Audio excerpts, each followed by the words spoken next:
মঞ্জু ভাই একেবারে মানে শাহেদ আলম যে কথাগুলো বলছেন এগুলো খুবই ট্রেডিশনাল কথা। এগুলো বাংলাদেশের মানুষগুলো প্রচুর শুনেছে।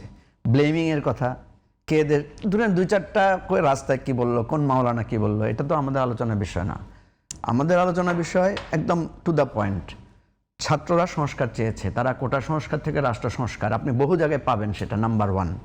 নাম্বার টু হচ্ছে কিশোররা যখন রাজপথে ওই যে আপনার নিরাপদ সড়কে আন্দোলন করেছিল, ওখানে কিন্তু রাষ্ট্র মেরামতের কাজ চলছে। রাষ্ট্র মেরামত, বিএনপি কিন্তু ওখান থেকে মেরামত শব্দটা পিক করেছে।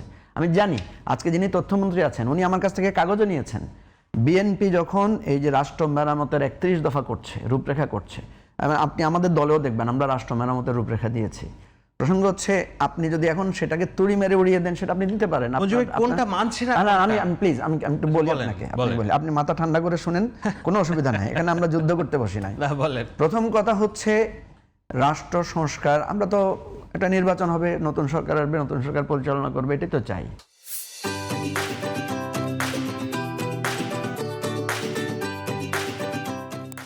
তাহলে বিএনপি আপনি দেখেন 31 দফার যে রূপরেখা দিয়েছে, 31 দফা যে দিয়েছে, প্রথম দিয়েছে যে তারা সাংবিধান সংস্কারের জন্য সংস্কার পরিষদ করবে, যেটা ইন্টারিম গভর্নমেন্ট করেছে, ঠিক আছে। এবং বিএনপির বক্তব্যে আপনি পাবেন যে এই সংবিধান কি কি কারণে তারা ছুঁড়ে ফেলতে চায়। 72-এর সংবিধান যে এটা আওয়ামী সংবিধান, এটা বিএনপির বক্তব্যে আছে। এগুলো আপনি মির্জা ফখরুল ইসলাম আলমগীরের বক্তব্যে পাবেন, এগুলো আপনি বেগম খালেদা জিয়ার বক্তব্যে পাবেন, ইভেন আপনি আমাদের আইনমন্ত্রী বর্তমান আসাদুজ্জামানের বক্তব্যে পাবেন। এখন আপনি যদি বলেন এগুলো বাদকে বাদ বলছি, সেটা তো আমার কোনো দোষ নাই ভাই, আপনি বলতে পারেন। কথা হচ্ছে একটা জিনিস একদিনে এসে স্টেবল হয় না। কিশোররা যে আমাদের সাথে এতদিন নামে নাই, তারা যে লাস্টের দিন নেমে আসছে, এবং তাদের ভাষাগুলো কি আপনি দেখেন। আপনি যে বললেন যে 71কে নাই করেছে, কে করেছে না করেছে ওটা আপনাদের রাজনৈতিক বিরোধ।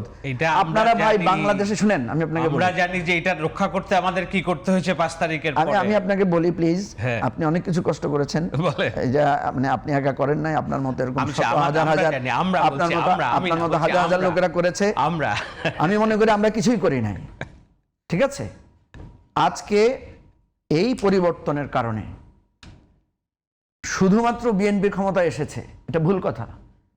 এই 24-এর গণ অভ্যুত্থানের কারণে বিএনপি যেমনি লাভবান হয়েছে সবচেয়ে বড় দল হিসেবে, কারণ বড় দল হিসেবে বিএনপি লাভবান হবেই, কারণ সবচেয়ে বেশি ক্ষতিগ্রস্ত তো সে 15 বছর সেই হয়েছে, সবাই লাভবান হয়েছে অটোমেটিক্যালি। তারপরে জামাত লাভবান হয় নাই, জামাত প্রধান বিরোধী দল হয়েছে, তারা আমরা লাভবান হয় নাই, আমরা দলের রেজিস্ট্রেশন পেয়েছি, আমরা স্বাধীনভাবে রাজনীতি করার সুযোগ পেয়েছি। শাহেদ আলম লাভবান হয় নাই, শাহেদ আলম বিদেশ চলে যেতে হয়েছে, তাকে দেশ ত্যাগ করতে হয়েছে এই নির্যাতনের মুখে, সে দেশে এসে আজকে স্বাধীনভাবে কথা বলতে পারছে। সুতরাং আপনি খালি কি করেছেন সেটা না বলে সেটাকে বলেন, কিন্তু আপনি কি পেয়েছেন সেটা তো কেউ বলছেন না। বাংলাদেশের 700 লোক মানে তারা জীবনে senior assistant secretary, deputy secretary হয়ে বিদায় নিয়েছিল, তারা সবাই সচিব হয়ে এখন সুবিধা পাচ্ছে। বাংলাদেশের পুলিশের যারা এডিশনাল এসপি থেকে রিটায়ার করতো, তারা আজকে ডিআইজি, তারা আজকে এডিশনাল আইজি পর্যন্ত হয়েছে। বাংলাদেশের যে সমস্ত লোকদেরকে ডাম্প করা হয়েছিল, তারা আজকে মন্ত্রণালয়ে বিভিন্ন জায়গায় দায়িত্ব পালন করছে। আপনি দেখেন বিএনপির প্রায় 1 লাখ 1.5 লাখ মামলার শিকার হয়েছিল, তারা আজকে মামলা থেকে মুক্ত হয়েছে, হয়েছে না? আপনারা শুধু কি করেছেন, কি দিয়েছেন, তার চাইতে কি পেয়েছেন সেটা ভাবতে হবে।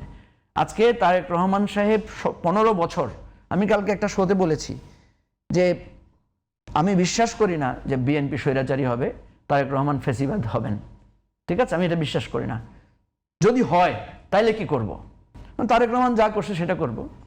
তারেক রহমান কি করেছে? তারেক রহমান বলছে টেক ব্যাক বাংলাদেশ, লন্ডনে বসে। আমরা যদি ভাই গরিব মানুষ লন্ডন যাইতে না পারি, ঢাকা শহরে বসে বলবো টেক ব্যাক বাংলাদেশ ফ্রম বিএনপির ফেসিজম থেকে, এটাই তো বলবো, ঠিক আছে। আমরা তারেক রহমান বলেছে 1 দফা 1 দাবি, হাসিনা তুই কবে যাবি? তো আমরা 1 দফা 1 দাবি হাসিনার জায়গায় তারেক রহমানের নাম রিপ্লেস করব। তারেক রহমানের পদ দেখিয়ে তো আমরা কোনো কারণে মনে হয় যে বিএনপি ওদিকে যাচ্ছে না। আমি তো বলছি মনে হয় না, আমার কাছে, আমি চাই না, আমি বলছি যদি যায়। আমি আপনাকে বলি কেন আপনাকে এই কথাগুলো আসছে, বারবার বলা হচ্ছে যে 2 মাস সময় যায় নাই, আপনারা এত আন্দোলন করছে কেন? হ্যাঁ, ট্রু, 2 মাস সময়। আপনি তো বলবেন যে আপনারা প্রথম থেকে এটা বলেন না কেন, প্রথম থেকে সতর্ক করেন না কেন? এটা আমাদের দায়িত্ব সতর্ক করা। ধরেন আমরা আন্দোলন কি করেছি, আমরা একটা মিছিল করেছি, আমরা একটা প্রেস কনফারেন্স করেছি, আমরা একটা সেমিনার করেছি, এই তো আমাদের আন্দোলন। আমরা সংসদে কথা বলছি, আমাদের যারা প্রতিনিধি আছে তারা।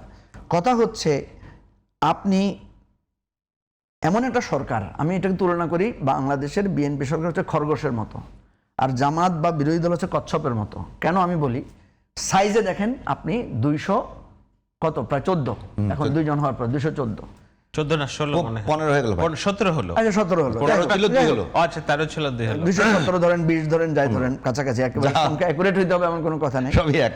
আপনি সাইজটা 220, বিরোধী দলের সাইজটা 70, তাহলে আপনি সাইজে অনেক বড়, নাম্বার 1। অভিজ্ঞতায় আপনি তো হাতির সমান। বিএনপির এমপিদের দিকে তাকায় দেখেন, এক্স মিনিস্টার, এক্স এমপি 5 বার, 3 বার, 6 বার এমপি হয়েছে। বিরোধী দলের দিকে তাকায় দেখেন, 3 জন না 4 জন আগে এমপি ছিলেন, আর এভরিবডি ইজ আর নিউ কামার, রাইট? তাহলে আপনি একটা খরগোশ, এক লাফ দিয়ে আপনি মাঠ পার হয়ে যেতে পারবেন, আর এটা একটা কচ্ছপ হাঁটবে আস্তে আস্তে করে। আপনি এমন একটা রাজনীতি করছেন যে আপনি এখন খরগোশের মানে কচ্ছপের ইয়েতে আপনি অস্থির হয়ে যাচ্ছেন। আপনি বলতেছেন এরা 71-এর সাথে তুলনা করে ফেলতেছে, এরাই করে ফেলতেছে, এগুলো তো আপনি অযথা বয়ান দিচ্ছেন। আরে ভাই, আপনি এগুলো বাদ দেন না, আপনি বুদ্ধি খাটাইয়া ঠিক আছে। ওই যে খরগোশ আর কচ্ছপের গল্প তো আমরা অর্ধেক জানি, বাকি অর্ধেক জানি না। বাকি অর্ধেক জানেন আপনি? না। আচ্ছা, আমরা অর্ধেক জানি যে খরগোশ হেরে গেল, কচ্ছপ পার হয়ে গেল। হ্যাঁ, তারপর এরপরে যখন দৌড়াবার শুরু হলো, বললো যে ঠিক আছে এবার দৌড়াবো। এবার দৌড়টা শুরু হয়েছে, কিছুক্ষণ পরে একটা বিরাট পুকুর, বিরাট দিঘি। দিঘি তো আর খরগোশ পার হইতে পারে না, কচ্ছপ নামে 2 সাঁতার কেটে সে দিঘি পার হয়ে গেছে, বুঝছেন? এরপরে সে হাইটে হাইটা আগে চলে গেছে, কচ্ছপ জিতে গেছে। এখন দেখা যাচ্ছে শুকনো জায়গা হলে খরগোশ আগায় যায়, আর পানি হলে কত পানি হলে কচ্ছপ আগায় যায়। তখন 2 জন সন্ধি করলো যে এমন একটা পথ যদি হয় যেখানে শুকনাও থাকবে আবার পানিও থাকবে, তাহলে আমরা এগুলো পার হবো কিভাবে? তো চুক্তি করলো যে শুকনা জায়গায় খরগোশ কচ্ছপকে কিসে নিবে, কাঁধে নিবে, কাঁধে নিয়ে এসে দৌড় দিয়ে যাবে, আর পানির জায়গাটা কচ্ছপ খরগোশকে পিঠের উপর নিয়ে পার করবে। 2 পক্ষই একসাথে ফিনিশিং লাইনটা টাচ করবে।